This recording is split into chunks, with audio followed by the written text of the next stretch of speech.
What's up? Ryan Kohler, CEO of Applicant Pro here, and I got a really cool video to share with you today. Today I'm going to unpack with my part of my executive team, step by step through how we created an amazing benefit called house cleaning for your employees. And this isn't just about some weird benefit. This is one of our core differentiating factors that we use to drive recruiting, to drive engagement of our employees, to drive loyalty, to drive performance, and to drive retention. So if you have, if you have a team that is made up of moms that work for you, or if you want to attract moms into your business, this right here is our secret sauce. It's our step-by-step approach to how to actually roll it out. There are a couple notes right up front. If you're in HR, we're going to walk through how you position it to your executive team. We're going to walk through how you actually implement it, how you work with the managers for it, how you get your CFO to manage the flow and what it looks like. But if you're an executive who's watching this, that is being pitched that's being told by your team, I want you to take a minute, take a deep breath, and understand a couple things just as we jump in. Number one, you are not the target of your job ads. You're not the target of your hiring process. You're not the target of your recruiting. You are not a target employee. And from one executive, a founder, to another, if you don't know me, my name is Ryan Kohler, CEO of a company called Applicant Pro. We have bootstrapped from zero, from one part-time mom programmer to almost 300 employees in a 15-year period, 10 times in a row on the Inc. 5000 list, from zero to $26 million in reoccurring revenue with a 45% annual growth rate of revenue in the last 15 years that I started for $40,000 my own money. So if you want to know kind of my secret behind how I growth hack, compete with publicly traded companies and big giant organizations and Google and ADP and Oracle and all of these guys, this is one of my secret sauces behind how I build an insanely loyal team who is willing to go to bat for me, willing to put in the work and the dedicated effort, how I differentiate myself to attract talent, how I keep that talent around, how I keep them engaged and growing. Just a few stats up front. I currently generate 200 applicants per hire during what supposedly is the heart of a talent shortage. Over the last 4 years since implementing this one benefit and executing an insanely aggressive employee referral program, we've increased our applicant flow by huge amounts, from 80 per hire pre-COVID to 200 per hire in the heat of a talent shortage. So if you're an executive, take a deep breath. I'm going to unpack for you how it works. I'm going to interview my CFO, Heather Walker, my CRO, Heidi Barnett, my head of HR, Tracy. Dana, one of our amazing hiring strategists, is on the call, kind of there with us, who set this up. But we are going to unpack from beginning to end how we focused on our target employee persona, how we unpacked what their pains and challenges were, how we went about thinking about what kind of benefits we could provide that would differentiate us, that would make a massive impact, how we actually rolled it out, how we execute it, how it works day to day, what some of the results are from it, how we use it to drive recruiting, how we use it to drive performance at work, how we use it to get employees to be proactive, how managers use it as a tool to get some of those nagging things done, how they use it as a tool to drive team engagement around ideas they want to test out, how they use it to progress their team forward and make them more efficient, more effective, you name it. This video will walk you through our approach to one of our secret ways to get the most out of our amazing team of misfit toys that are the secret sauce behind Applicant Pro's growth and success. So hopefully I haven't oversold this, but what you're about ready to see is an hour-long Zoom interview of me and the majority of my executive team unpacking this one part, as well as a whole bunch of stuff around employee referrals and employee engagement and all those kind of things. So thanks so much for watching, and we're about ready to jump into this. So yeah, we'll jump right in. How long ago did we roll this out? Do you know, Tracy? This has been years, right? Yeah, I think it was 2019. I think it was actually earlier than that, because Marty was still around. So I want to say probably 2018 even, right around not long after we started partnering with iSolved. Right. So yeah, we're officially like years, like 4 years into house cleaning. And so if I frame it in probably the one challenge that a client or a company would have rolling this out is that the biggest difference between the way we rolled it out and what I assume would be the way that most companies roll it out is this was not an HR initiative.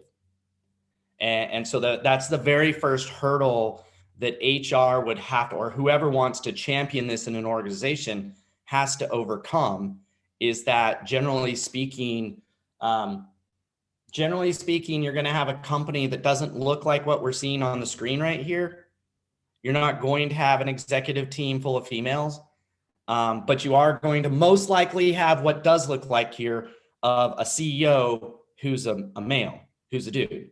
And so that just says by default, you're generally going to be having somebody from HR, somebody like that coming along saying, I have this great benefit that we have to get buy-in from somebody who doesn't feel the pain and who doesn't recognize the why. So if we frame this in, that's probably like right off the bat, one of the biggest things is that from my perspective, if I'd actually listened to employee feedback, this is the contrarian or the weird, a big giant word here that I don't want to use the wrong one, like the weird rub about what makes an innovative idea versus what we think makes innovative ideas. Like we believe that what companies should do is listen to their customers, but that only works if the customers know what their real pain is and know what could solve it and what's possible. But on the HR side of things, if we listen to customers, we would have built a template library of job descriptions. Mm-hmm. That's where we'd be today, is a template library of job descriptions that were made it so they didn't have to go borrow, steal, grab from their competitors or SHRM. We wouldn't be writing job ads. We would have given them chocolate, not broccoli. And if you listen to our employee base for like 5 years, I think in the first 5 years, there was a few vocal minority that were like, we need health insurance. And every day I'd wake up and look at my core demographic, my majority of employees who were part-time moms, and most of them had health insurance from somewhere else, from their husband who worked at Home Depot and their husband who worked at Best Buy and their husband who worked at wherever. And as we progress from that and start moving forward, we get more and more variation of our employees. And suddenly the drumbeat becomes, hey, we have health insurance. I sure wish we had 401k. And so again, if you listen to the vocal minority of employees, or if you listen to yourself as the boss, you fall into the trap of like, I would almost never provide a benefit to employees that they're not either asking for loudly, number one. Number two, that my highest paid and or most dependent on employees from a visual standpoint, sales and programmers is what it would be in the SaaS world, are demanding because that's my fear, or that like I wouldn't use myself, that I can't see myself in that role. And so, as you look at what led up to us rolling house cleaning, it was that switch from I'm not the employee. Like, it's like we rolled out 401k and I opted out, right, Heather? Yeah. And I struggle getting my freaking house cleaner to come consistently because I don't manage it. And so that very first shift from, say, HR bringing it to the management team or the executive team of, if your executive's not going to lead it, HR is going to have to find the questions to ask that lead the management and executive team for this to become maybe their idea. What is it that our core employees are struggling with and what is their pain?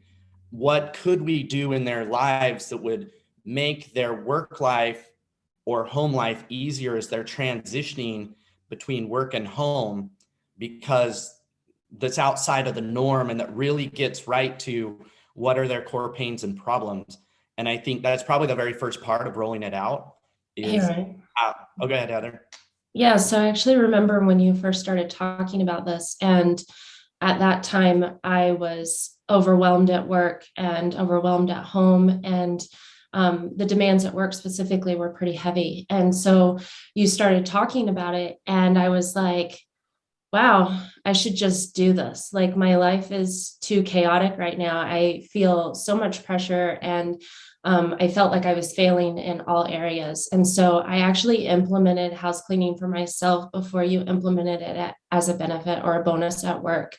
And I just remember you talking through this, and you were saying, what are the things that help make your life better? And that really resonated with me of like, we provided lunches at that time, not necessarily because we wanted them to work more, but because we wanted to make it easier for them to show up at work and not have the mental load of, oh crap, I didn't bring lunch, or I have to figure out what to bring to lunch, or where do I go get lunch when we're 15 minutes away from a place to eat? And so that question, I think, is a really good question to think about when you're looking at offering a new benefit or a bonus structure, of how can we make it to where their lives are a little bit easier and that mental load is a little bit less, so that when they're able to show up, or that when they show up, they're able to fully show up and not be worried about all of these other stressors that are happening.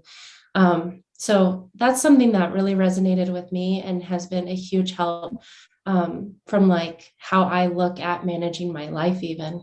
So Yeah, and I think the why behind it, right? Like if you think about it, if we take and we're constantly drawing this like uh, connection between product and employee work experience, because we're drawing the connection between the customer and the employee being the same, right? We're here to serve our customers, and we're here to create an experience on the product that prospects would want, that's different than where they're at now, that's an upgrade. And you point that at the employee. The core thing that we're supposed to do to expand our product, to make our product better, to look for upgrades or expansion on the product, is ask ourselves this one question: what does our client do 5 minutes before and 5 minutes after, or back and forth during their usage of our product? So you get, say, job boards and sourcing, because HR is doing job boards and sourcing 5 minutes before, and 5 minutes is clearly figurative, but they're doing that before they engage the ATS system. What are they doing 5 minutes after? Oh, after hiring, they're pushing to onboarding, they're pushing to payroll, and like, what are they going back and forth on throughout usage? Oh, they're initiating an assessment, they're initiating a background check, they're going to find that. And so if you think about our product platform, all of our upgrades, all of our expansion revenue, all of our better experience isn't in like perfecting the context that we do. It's perfecting what they do during, before, and after the context. So what you said, Heather, is perfect. Like, what does somebody do 5 minutes before they come to work? Well, they prepare their lunch. So if you think about it in that context, like, well, if lunch was there, they wouldn't have to prepare it. It's just like, what do they do 5 minutes after they get home? They clean their freaking house. They try to pick up the mess that's there because their kids beat them home from work.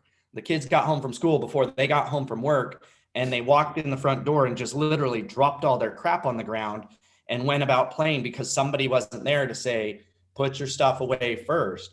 And so I think that's like that idea of I'm expanding beyond, and where most employers probably struggle. Hey, it's my job to make sure you have a good experience while you're here at work, but not recognizing what's happening before, after, or the back and forth, probably is where those come from. Clearly, like, I read a bunch of articles on working moms and like 4 different books on working moms, and it was like the number one pain of a working mom is a dirty house. But Heidi, I know you wanted to jump in. You've got an opinion on that piece. Of course I do. All the opinions.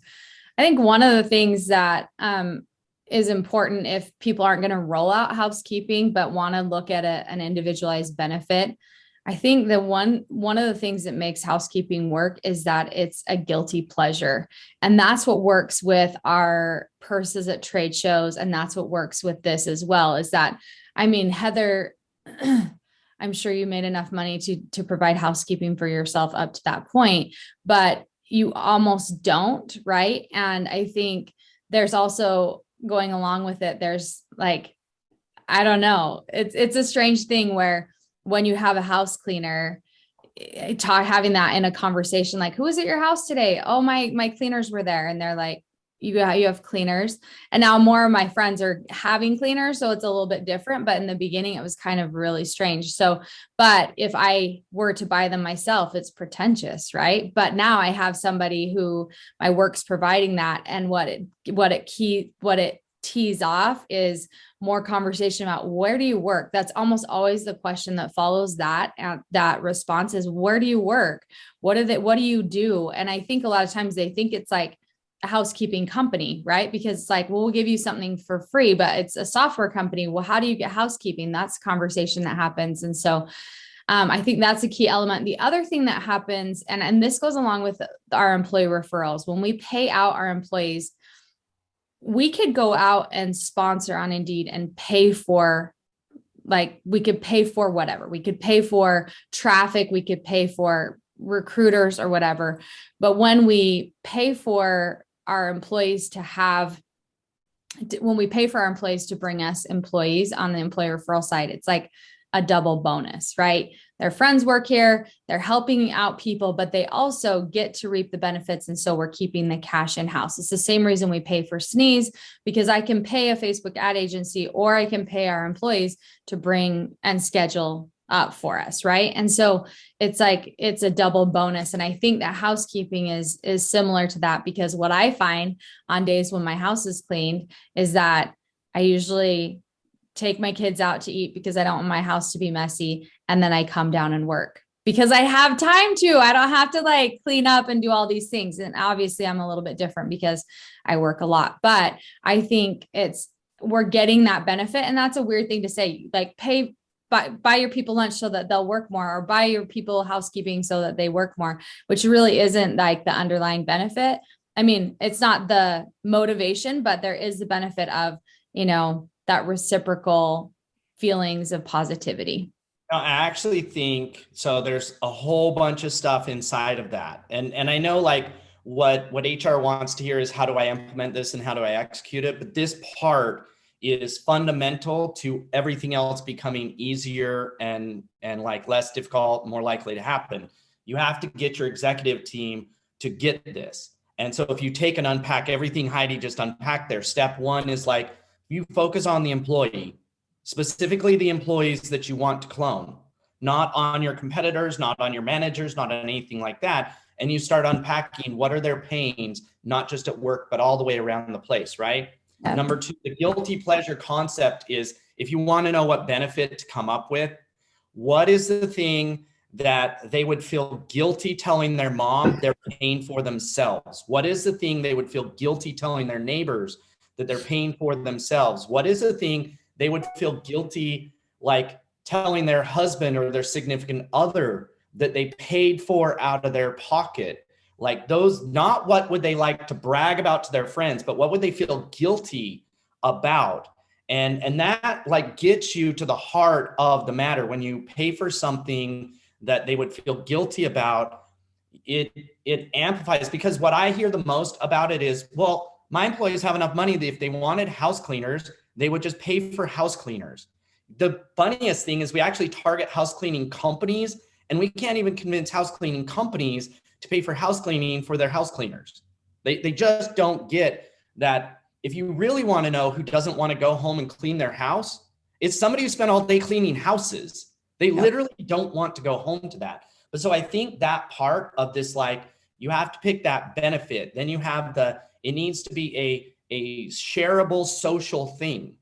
The idea that like somebody saw the car in front of Heidi's house and asks about it brings up the idea that her mom might come over to see her and the house cleaners were there. Like, you're leaving all of these like breadcrumbs of triggers that might bring it up. And your last one's super funny that nobody really wants to say out loud, but I'll say it out loud. Part-timers and females from that side of things, the number one reason whether the dumb employers will say it out loud because they're arrogant jerks without self-awareness or social awareness. The more socially astute employers won't say it out loud, but here's what they actually believe. They actually believe that part-time employees are not as loyal and not as dedicated as full-time employees. Moms are not as loyal and dedicated as male employees, which is a really weird concept. And the answer is, well, of course not. I would be outrageously arrogant to expect that me as an employer would be placed above a human you brought into this world. Like, that is outrageously arrogant. It's actually part of Kevin Yackey's like how to be a better husband flow. The number one thing is, if you as a husband think you're ever going to be more important than the child that a woman had, you're just outrageously arrogant. And so, but the acceptance of like, you don't do it for the you don't do it negatively to expect the output, but you get it anyway. Of when you make that trigger, then they become more loyal. We've just never come up with the measurement that shows just how much time after 5 p.m. our female full-time employees spend working, or our part-time employees spend working, or the real dirty one that we constantly have to fight. Very few employers, I bet, are constantly fighting to demand their employees clock the freak in, right? That they clock in Do that. at 9 o'clock at night when their kids go to bed. I know for a fact our male employees, generally speaking, are not getting back online to work. But that right there, not out of guilt, not out of like self-preservation, if you don't get this done, I'm going to fire you, but out of loyalty because of what has set up. So that's kind of the structure behind it as far as how you convince an executive team. Like, you have to get your executive team pointed towards the employee and saying, what can we do? The actual cost, if it's a full-time employee, we're spending, I think, $1,200 a year. Is that about right, Heather? Per employee? $1,200 a year for all employees. Yeah. Yeah. So if you take the 1,200 and you divide it by 2080, which is the number of hours worked per year, right? You're talking about 57 cents per hour. If they were at 20 hours a week, you double that, right? You're talking about $1.15 raise. That's effectively how you divide it up by hours worked. It's about 60 cents. Our average employees working probably like 30 hours a week, something like that. So you find the middle ground on that, which is like, it's costing us less than $1 an hour. If you actually just gave $1 per hour raise, they would not spend it on that, and they wouldn't be talking about it with their neighbors. So that's kind of that part. As far as how you roll it out, I think the rollout is even super interesting. Like, as far as getting out in front of your team and explaining why you're doing it. There's something powerful about rolling out a benefit people didn't ask for. Like, if everybody's been clamoring for 401k, which we just rolled out, and they've been complaining about it forever, and the assumption is we need to have 401k so that it's like everywhere else. For those few employees, when we got it, it was like, it's about time. And granted, it probably was about time to roll out 401k, and I have no problem with that. But that's a different reaction than we got on February freaking like 12th, 2 days before Valentine's Day of 2018, when we rolled this out as this like, look, I'm going to do something that is unexpected and unrequired, that nobody would have thought would have happened, because it wasn't like, it's about time this company got 401k. It was like, where did that come from? Mm-hmm. Why would they have chosen that? Why did they pick it? And so I think like that rollout of making sure that that's nailed down, okay, I'm going to make a huge deposit, not just to bring us back to zero. Like 401k was probably for a small demographic of our employees. 401k brought us back to zero. They felt like we were operating beneath expectation, and we brought them back to zero. But house cleaning was this huge, like massive deposit with an ask that set us up for how we're executing today, with an ask of, all I want is for you to share. Like, I want you to tell people this is because of your employer. Mm-hmm. That sets off this chain reaction of share, that I think has all kinds of interesting things and goes back to the heart of employee referrals. Employee referrals are not a benefit. They are a benefit because the quality is higher. So like Tracy, from your side in the HR world, people believe employee referrals will turn over less because somehow the employee is vouching for the person that they're a more qualified individual, and that's going to reduce turnover. That's not like, that may be true, but that's not actually psychologically the turnover that you're reducing. What happens with employee referrals, and house cleaning is the same way, is that it's not the new hire that I'm trying to reduce turnover of. It's the current employee that I'm reducing turnover of. Because when an employee posts a job, or in this case, shares about house cleaning, they're going from they to us. Like, they're no longer saying my employer does this, but we. And so the sharing of house cleaning and the sharing of jobs actually shifts the psychological concept for an employee of, this is us. We do this. It is we. It makes it harder for them. Not that, again, I don't play not to lose, but when you actually unpack it and explain it, like, it actually makes it harder for people to quit when they feel identity with the team, especially when it's a positive thing, that it's not just, it's not a humble brag, or it's not an arrogant thing like, my employer pays for my house cleaning. Yeah, I bet you wish yours did. It's we. In fact, I bet if you went through all the posts about jobs that are open right now being shared and about house cleaning, you will hear a lot more we and a lot less they. And that is like, cannot be lost here. Giving the team $1 an hour raise would not have caused people to publicly say we do this for our employees because we care. We provide this as a benefit. We are hiring. Those things, like, nobody, and the problem is they make sense looking back and you can connect the dots, but as Heather knows, there's no freaking spreadsheet that predicts that outcome, and there's no way to measure it. Like, it's not a measurable thing that executives can sit down and build a spreadsheet for.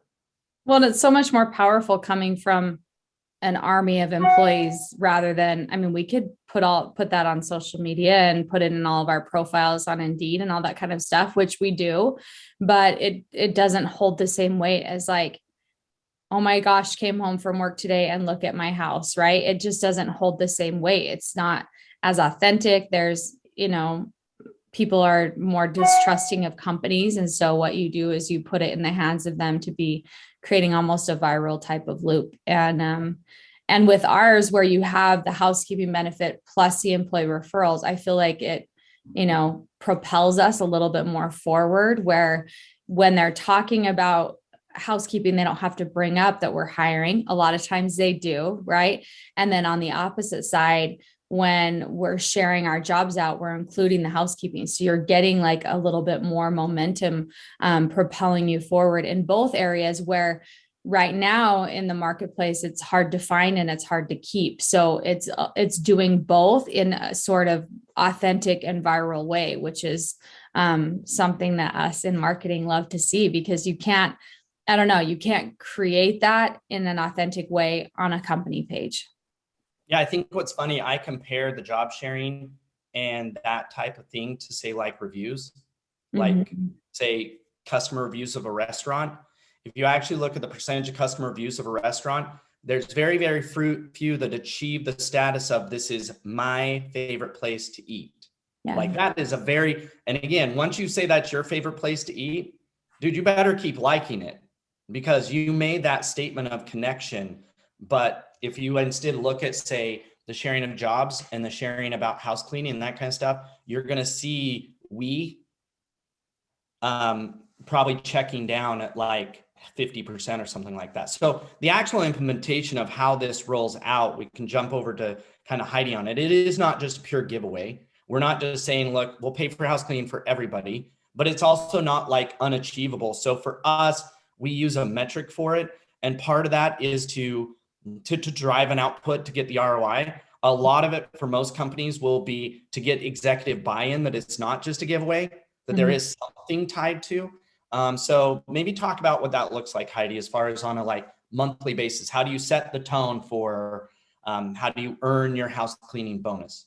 Yeah, it's interesting to watch. We have a couple of different ways I think our managers use it. A lot of times, if you think about a carrot or a stick, you're motivating them with something good, or you're removing something for poor behavior. So I've seen it used by teams in both ways. Generally, what we're trying to do is incentivize some sort of behavior, and we don't usually carry it out. This isn't like, if you hit your sales numbers, you'll get your housekeeping bonus. It's generally something else. We've had teams that have been, hey, we want all of your calls on camera, right? So with all this weird Zoom, so they'll spot check a couple, and if they're on camera, then they get their housekeeping bonus. We've had teams memorize certain things that are part of the struggle of what they're learning. And if they do that, then they get their housekeeping. Sometimes it's a stretch goal. So if you have like, hey, our goal is to get 25 appointments. And if you can get even one more than that, or 10 more than that, or whatever it is, then you get your housekeeping bonus. So it's looking to stretch what their capacity is.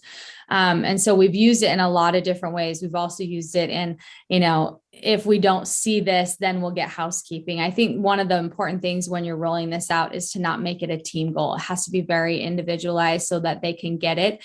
We've had some of our teams early on, like, well, we all get it or we don't get it. And what it created was not a good environment. That was like cannibalism on like, the leader thought, well, we can get them all in the same direction. And that just really wasn't the case. And so it needs to be individualized one for one. But I feel like it just gives you one more lever to pull. And our goal is to have.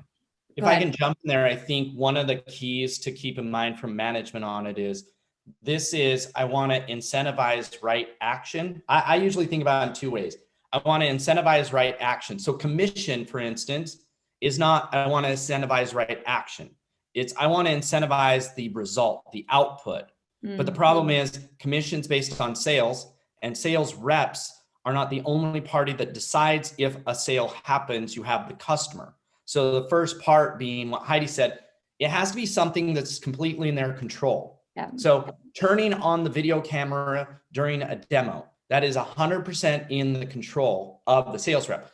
Getting somebody to turn on their camera, not in the control. Now I'm going to assume that if our sales rep turns on their camera, that most of the time the prospect would turn on theirs. Mm-hmm. But if you switch between those two, if you said you get house cleaning bonus, if you get them to turn on their camera, you're taking away it's my fault if I don't do it, and it's all about me if I do. That's the same reason why team motivation is hard, right? Yeah. I did it and they didn't. That's demotivating. So I think that's number one, is the idea of it has to be something where you're saying, I'm trying to motivate the right action that's completely in their control. If this was Target, it's not number of signups for the Target card. It's what percentage of the time did you say, do you have a Target card? That's 100% in their control. I think the second thing is, at least for me, and this goes kind of the heart of Applicant Pro and the way that the growth hacker shows up. I constantly have a why is this not working? What if, how might we flow going on, where I'm coming up with something I want to test. Yeah. I sure wish we could test if doing this makes this, and creating a big giant program for that completely changes your whole department. And we have a spreadsheet that proves it, and you're applying like revenue to it or expense to it and all that kind of stuff is much harder. But when you're creating these like testing environments inside of the department, it's why I like having it at the department level. We're saying, do you want to test something this month? Like, why don't you test this one thing that's in their control that they can apply? So like the support teams, like, we need our processes documented out. We need checklists for all these processes. Oh, that's such a burden for managers to create. But what if we had each employee create one checklist this month as the draft, and the manager could adjust it? So 1 month it was, if you want your house cleaning bonus, you create one checklist. Mm-hmm. And that one thing was something that otherwise the manager would have had a hard time getting people to do, or incentivizing them to make time to do it, because it's not part of their reaction to inbound requests. It's something that requires proactivity.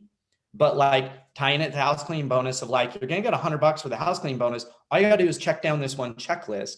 Yeah. Become something that then the next month it's something else. I think making it something new each month, not the same thing all the time, very similar to employee referrals, where it's not the same exact thing, But that right there. So how do managers pick that? Like, when do they have to have that live? It's definitely not on the first day of the month. Like, they have to have thought this through at least a week before, right, Heidi? Yeah. Yeah, most definitely. And so that we usually start tracking at the beginning of the month, but usually like a week or two mid-month, they'll start to talk about what that looks like. And so, we'll find in my one-on-ones with leadership, if they're struggling with something or they're wanting to test something, a lot of times it will come up, hey, maybe I could make that the housekeeping bonus for next month. And so a lot of those conversations are happening fairly early. And even if like, we're in the middle of it, but I think I could slate that for June, right? So some of those things are happening. It does take some time and planning on the leadership side of things, and to make it really like impactful, right? Because I think it's pretty easy to go on autopilot, but to make it impactful, that's when we really want to be talking about it and planning it early. And then the communication, I think it's pretty easy now just to be like, here's the goal, here's what we're doing, and your housekeeping's tied to it. And so everyone kind of knows what it is. I'd say for the most part, 80 to 90% of our teams are getting to that bonus on a regular basis, but they do know that it is something that's in play, right? And so I think in the beginning, it was a little bit weird for our managers to be like, well, I have to consistently change every single month. I have to do something different. But now they see the value in, what am I struggling with? What do I need to alter? And I will tie that directly to housekeeping. All right. I'd like to add. So Heather, Heather, if you can jump in here. Heidi has, and I'm going to go back. So if you're watching this, I probably went back and injected in an introduction to each of these people. Heidi's the chief revenue officer. Clearly a high percentage of her employees have come from or currently have this concept of, I get paid and I have a bonus, a commission, a spiff, something like that. That concept of there's something more than just what I make. Heather, CFO over the accounting team, generally doesn't have that, more hourly or salaried employees where there is no kind of bump. So Heather, from the accounting side, what are some of those like, hey, this month we're running this contest, here's what it looks like, and how's that different than maybe like other places you've worked in the accounting side? Yeah, so from your specific question, I think that what's nice about it for an accounting team is that they typically don't have a bonus or some other type of incentive to do their job. And so things that are maybe a little bit more difficult or you kind of don't want to do because it's a pain, or maybe you have a large data entry project or something like that, we can use that to help facilitate making a project move forward. And where normally maybe they would run out of time to accomplish it, it helps to incentivize them to help move things forward, that as a manager that you're looking to accomplish that has a greater goal in the long run, that maybe they're struggling to see what the benefit of them doing this can be for them, for their jobs or their role. And what we've noticed is that once we're done with it, they're like, wow, this is so much better because we did these steps. And so they start to recognize what the benefits are of doing some of like, I'm going to call it a little bit of like grunt work of like the things that you don't want to do.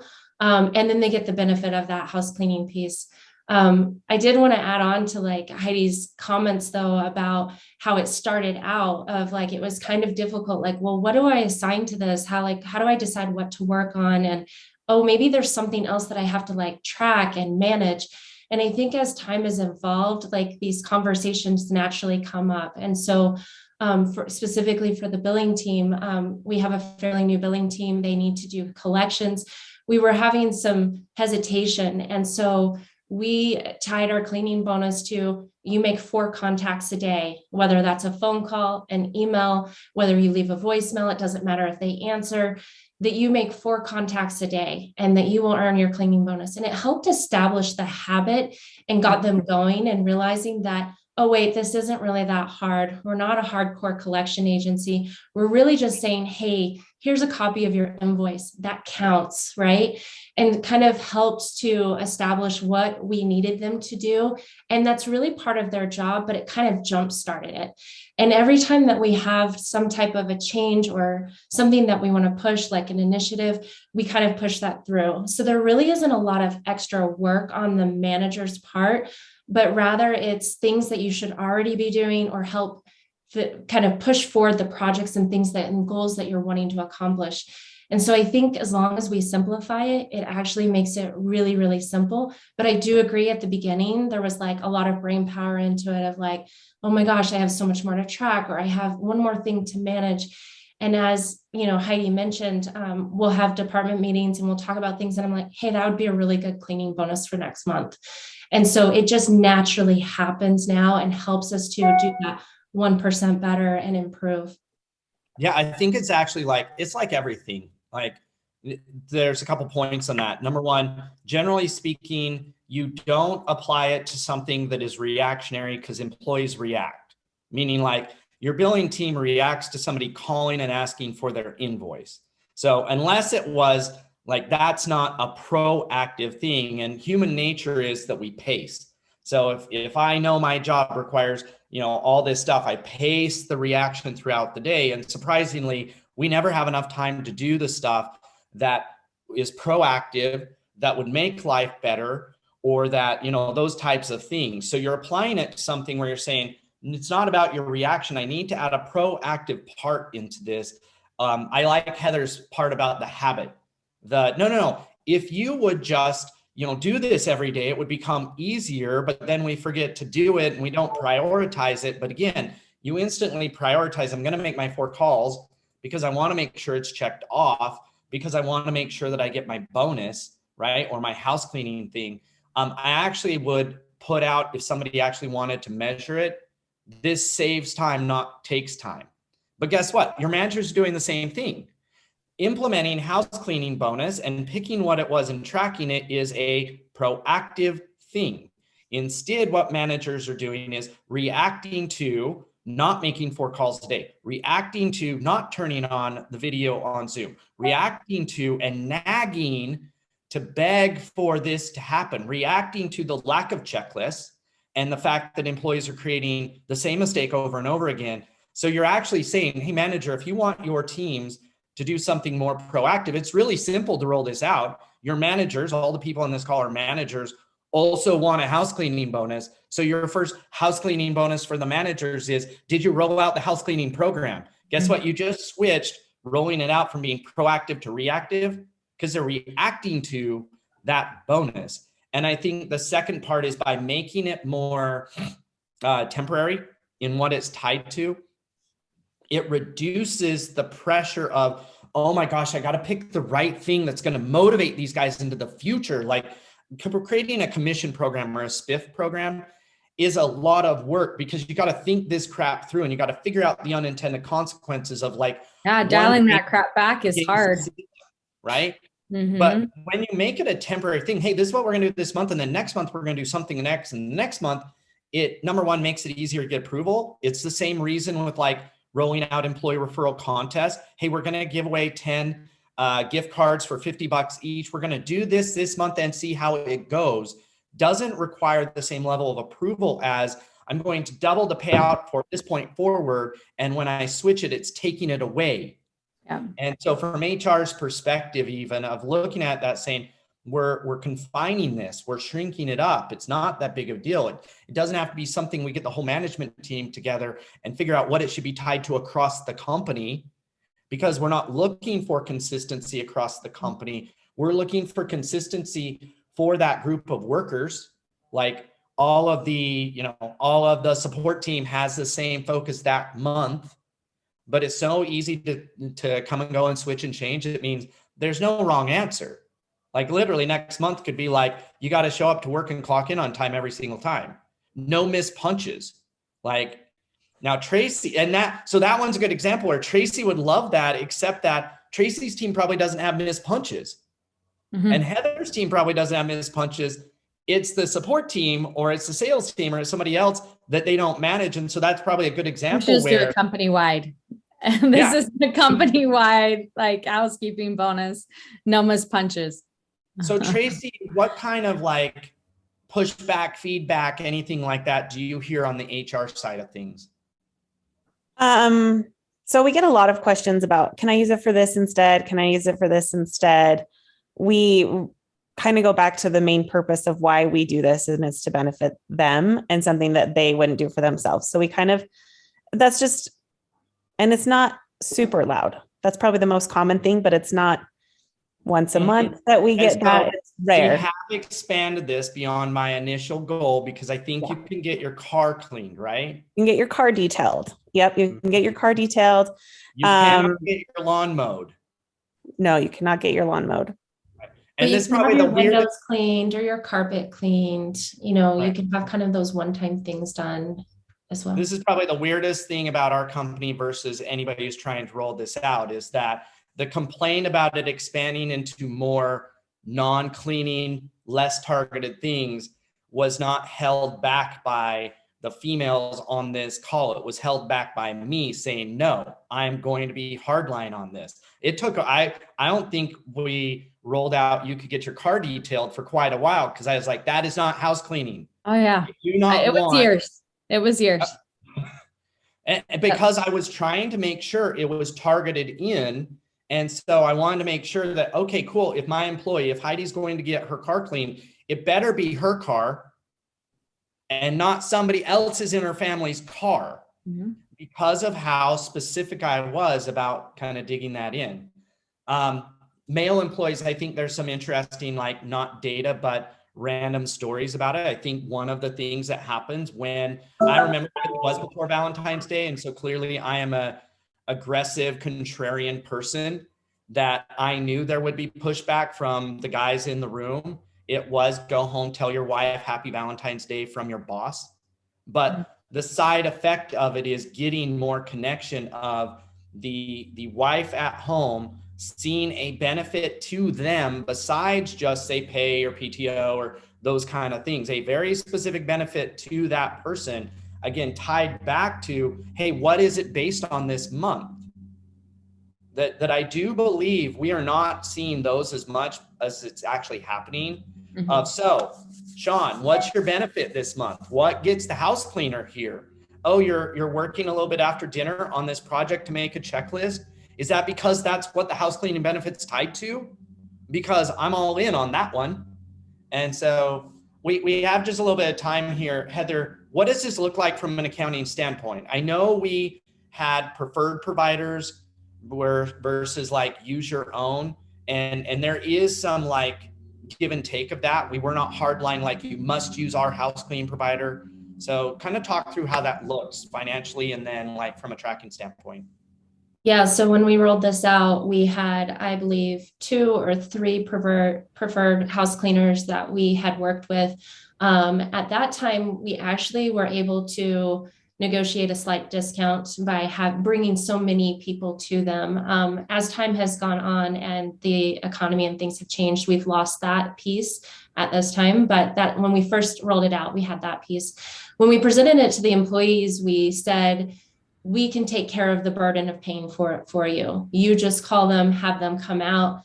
You tell them that you're with Applicant Pro and they will bill us and it's all taken care of. They do have the option though of using a cleaner that they prefer. We do require that it is a company. So not your sister, not your kid, not like your next door neighbor who just wants to come over and earn an extra $100 a month, but that it is a company. And so they submit a receipt we use a Google form and it runs through payroll and reimburses them on their check. So it's pretty simple. It's definitely not one of the processes that like I cringe about of that it's a pain from an accounting standpoint. Tracy's team actually manages the tracking of it. We do limit that they can only have 2 months to use it because we want them to see that benefit early on, but we also don't want the tracking of it to go on that they submit all the receipts at the end of the year, for example. So yeah, that's pretty much it. What other questions? If we just unpack that part, I think that I was wrong in expecting the discount. I shouldn't have been trying to get that 10%. Like we should have just, there is plenty of gain of having preferred providers. Like there just is plenty of gain, right?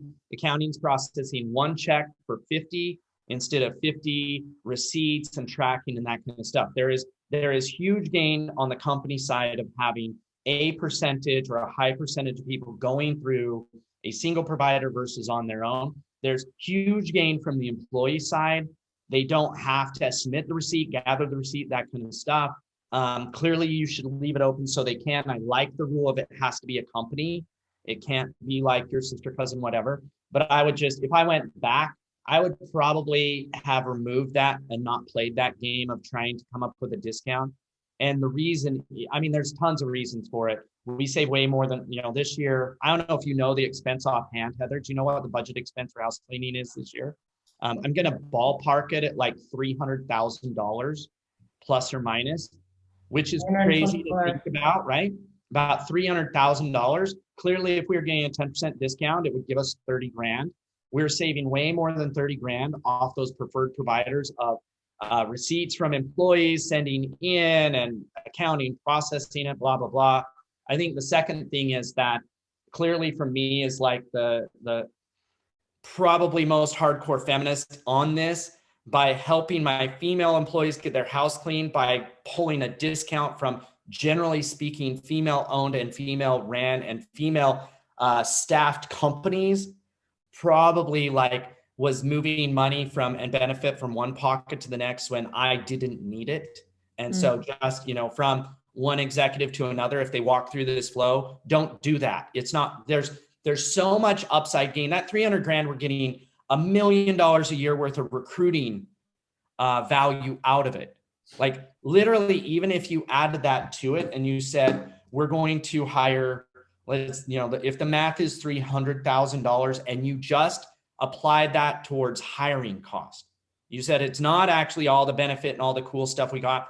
It's just like a hiring cost standpoint. It's something like $1,600 per hire if we were allocating it that way. Even with what we spend on employee referrals plus house cleaning, we're still spending $2 grand per hire or less. And SHRM standard is what, Tracy? $3 to $5 grand per hire. So even if we allocated all the house cleaning cost and only benefit was that it helped us recruit, it's still, we don't need that extra 30 grand. It is not helpful for the provider to deal with that. What's going to happen when you pull the discount is they're going to give less hours of actual cleaning time. So you're pulling the 30 grand at the expense of your employee. They're viewing when they show up to clean as, oh yeah, we don't get full price for this cleaning. Their margin, I know what margins in house cleaning companies are. They're charging $25 an hour and paying $15 per hour plus cleaning supplies and stuff. Their margin isn't that great anyway, and pulling that 10%. So just so everybody hears it out, that was a mistake. We shouldn't have pushed that flow. And so like, it wasn't worth, the gain wasn't worth the downside of it.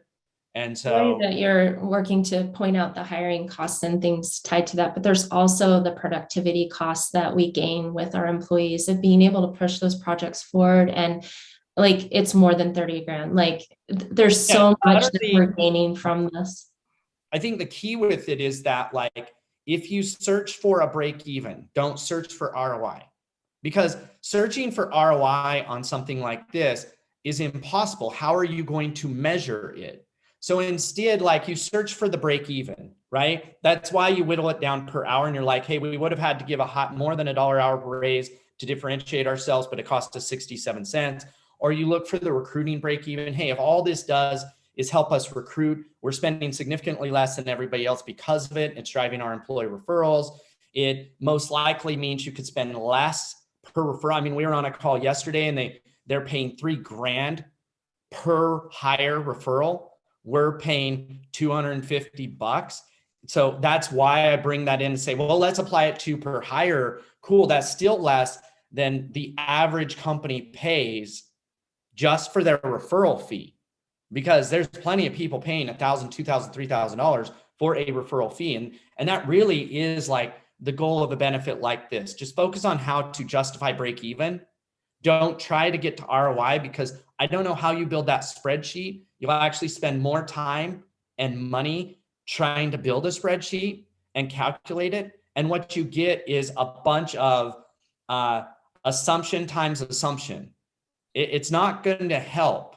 It's going to cause the argument to be about whether the ROI calculation is correct, instead of it being, hey, the fact that it gives you a return on investment is going to take 30 days. 30 days. You pay for house cleaning that first month and you see what happens at your company. Your turnover is going to drop in probably 90 days. It's going to start, you're going to start seeing those things ripple. And those are like what you're looking for. If you want to measure how effective it is, count the number of posts on social media about it, right? Count your employee referral engagement. Again, making sure it's not, you still got to fix your employee referral program as far as friction. It still needs to be easier, but there are plenty of ways to track, hey, this is helping, but ROI is not the goal, because you'll never be able to get something that isn't so much feeling and emotional. ROI is really hard to calculate. And when you're dealing with an executive team that deals in numbers and metrics and makes decisions out of spreadsheets, like, they're going to see through that. You would have been better off not to provide a spreadsheet at all. I think another thing, though, is being about 4 years or so into this, is that our employees come home from work, they have their clean house, and they're organically posting on social media themselves. It's not because we ask them to. They're also using it, like Heidi mentioned, for the, mentioning, hey, by the way, we have open positions. But I think what's really unique about this is that they're never going to come home and say, oh yeah, I had an extra dollar increase in my pay. And they're not going to be reminded of that every single month. It actually becomes, I think, Ryan, you've said this many times before, it becomes the norm, it's the expected. And with house cleaning, we haven't really lost that. This is the expected. It's actually still maintained that novelty of, I have my house cleaned. And so like, it just continues to perpetuate itself. Whereas the dollar increase or the 50 cents increase that you're talking about kind of just becomes the norm and forgotten about. Right. The thing that's interesting about this, I think, is that a lot of times you tuck this under benefits, but we may be thinking about it wrong. It's not necessarily a benefit like you would have with 401k or health insurance or whatever, but can be looked at as a recruitment strategy, which is why we're talking about it as a recruiting company, right? Or a company that helps people find talent. It's really interesting because it's not, it is a benefit, but it's also, you can be used as a heavy recruitment strategy. Yeah, I just wanted to pull the math here. Tracy, you can, if you have anything to throw on here, like, chime in, because I want to do one little mathematical equation really quick here. You said it was 2018, right, Heather? Yeah, I looked it up. It was 2018. All right. So in 2018, which is when this started, we hired 40 people off of 2,800 applicants. That's 70 applicants per job. As far as, and clearly the world is different today than it was back then, for a negative. Like, it's gotten harder to recruit. So just so that everybody gets to hear the math here, before house cleaning, we were like 70 to 100 applicants per job. Last quarter, we were 200 applicants per job. Last quarter, in the depth of, oh my gosh, nobody wants to work. It's so hard to attract people. It's so difficult to find people, blah, blah, blah, blah, blah, blah, blah. During the Great Resignation, our turnover rate, except for in programming, which is the hottest and hardest market, is insanely low. I don't actually think our turnover rate is substantially more today than it was 2 years ago, 3 years ago, 4 years ago, right? It's about the same. And so if you actually look at the math of that, in the time when our average client has seen 50% reduction in applicants per job, we've seen 100% increase in applicants per job in that same time period. That clearly is not just because of house cleaning, but there is no way to say it isn't heavily about house cleaning and employee referrals. And so that is the real math that kind of shows it. It's unique. People don't copy it. That's why, as Heather brought up, the novelty doesn't wear off, not because they're not used to getting it from us. The novelty doesn't wear off because nobody else is doing it. There's not enough people out there doing it to where it becomes an industry standard or a normal thing when they start looking for jobs other places. So, any last words? No, Heidi wanted to say something really, really badly as we end up. So I think we've evolved it. That's one thing I want to point out, is that when we first started, it was full-timers and you had to be here for a certain amount of time. And then we moved it to part-timers. And now I think they get it after their first month of working, right? So if you've been here, the next month you'll start getting it. And one of the reasons is why we want to start capitalizing on them, their excitement of a new job, and part-time and full-time. A lot of times our part-timers will move to full-time, right? And we were holding that back in like, hey, you know, if you go full-time though, you'll get housekeeping benefit.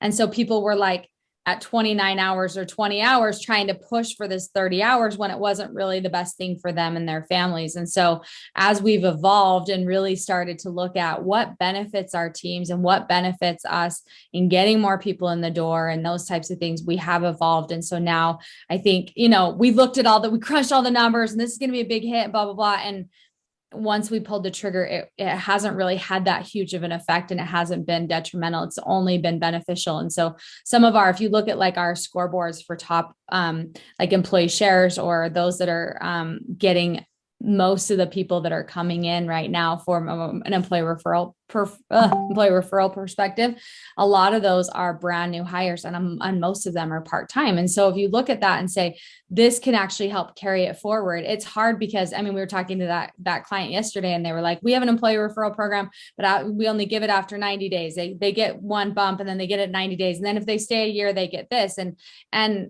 it's like, is that really helpful overall? And so we've decided just to shrink it down, offer it up front, and with all employees across the board. Yeah, I'll add too, just like our employee referral program, we talk about the housekeeping bonus in all stages. We talk about it in the job ad. We talk about it in the interview. We talk about it at orientation. We talk about it at your one-on-ones. We talk about it in company meetings. Like, we just kind of keep that drumbeat going. And then they organically talk about it themselves too on the day that their house gets cleaned. So. Yeah. And I think there's two parts to what was just said. Tracy, excellent point. Like, for whatever reason in the employment world, even companies that have a secret sauce, that have that thing they do that sets them apart, they don't lead with it to attract, they use it to close. They bring it up in the interview and in the offer instead of leading to use it to pull in. And so if you do come up with that differentiator, it better be front and center in your ad. It better be front and center at the top of your ad. It better be highlighted in there, right? And number two, even for us, we're wildly imperfect, and we continue to iterate the concept of like, this is something earned. Therefore, like, the one thing we haven't done with house cleaning that we did with PTO, where PTO, you earn half days because you're working half-time as a part-time person. We aren't having the house cleaning benefit. And I just, like what Heidi said, is the reason for it. The value from the employee, and it really is, and this goes back to part-time versus full-time. An employee's value is the value they create, not the number of hours they work. And a part-time employee can actually create more value per hour work than a full-time employee. It is possible for them to actually do that. But the value of house cleaning is a great example. Is we have part-time employees who out-recruit our full-time employees, because how many hours you work per week has no impact on your ability to push out the job ad to the world. And that if we were punishing part-time employees for not being dedicated enough, we would feel like we were protecting ourselves, but really we'd be harming ourselves. I would actually argue that our part-time employees feel more loyalty, having been a part-time employee in the past, feel more loyalty because they feel like they have something that they couldn't get somewhere else as well, right? Like, the ability to work part-time or have the flexible schedule that we have always had at Applicant Pro is something to be excited about, that you feel like you just feel like you've gotten a hold of something that you couldn't find somewhere else.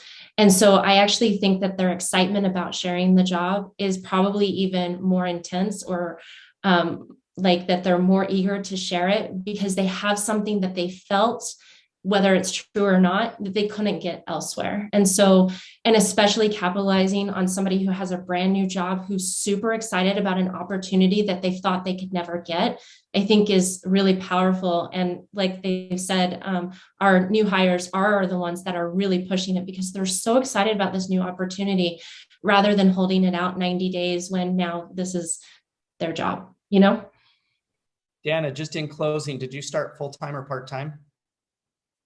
I started full-time, yeah. So Dana started full-time. The other three on this call all started part-time. So And you super have like, part-time. Super part-time. Yeah. Yeah, all you of have that. three of five people on the executive team all started part-time, now full-time, now super full-time, right? And so if you look at most of our full-timers, they started part-time.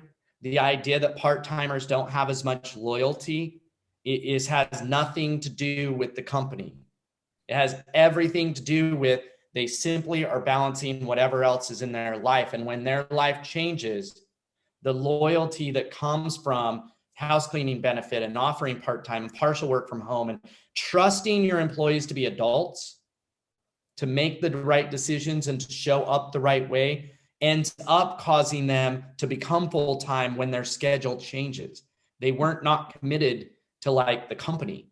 They were doing what they could with the time that's available. And so anyway, thank you guys so much for your time. If you're watching this and you want help with this, hit us up. We'd be more than happy to help you out and how to implement it in recruiting, and of course, how to roll this out and drive your employee referrals and job boards and everything else with it. So thanks so much for watching.